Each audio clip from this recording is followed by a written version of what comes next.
కుర్దాలో బతుకమ్మ సంబరాలకి మా అమ్మ, పిన్ని వాళ్ళు, ఇంకా నేను వచ్చాము. బతుకమ్మ సంబరాలు కుర్దాలో చాలా బాగా జరుగుతాయి.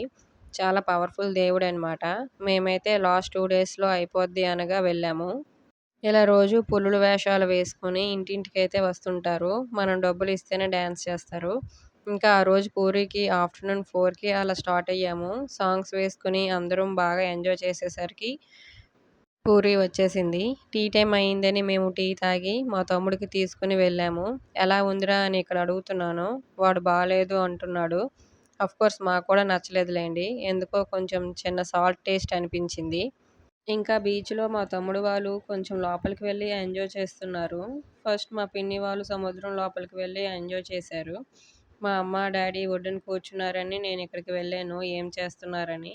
నేనైతే లోపలికి వెళ్ళలేదు. వాళ్ళే తడిచారు బాగా. ఆ తర్వాత మా అమ్మ కూడా ఇద్దరు చెల్లెలతో కూర్చొని ముగ్గురు అక్కా చెల్లెలు ఎంజాయ్ చేస్తున్నారు. ఇంకా కొంచెం చీకటి పడుతుందనేసరికి ఫ్రెష్ అయ్యి జగన్నాథ్ స్వామి టెంపుల్‌కి కూడా వెళ్ళాము. హాఫ్ అన్ అవర్‌లో దర్శనం చాలా బాగా అయిపోయింది. ఇంకా ఇంటికి కూడా వెళ్ళిపోయాము. నెక్స్ట్ డే సంబరాలు ఎలా జరిగిందో నెక్స్ట్ వ్లాగ్‌లో చూసేద్దాం. ఓకే. బాయ్.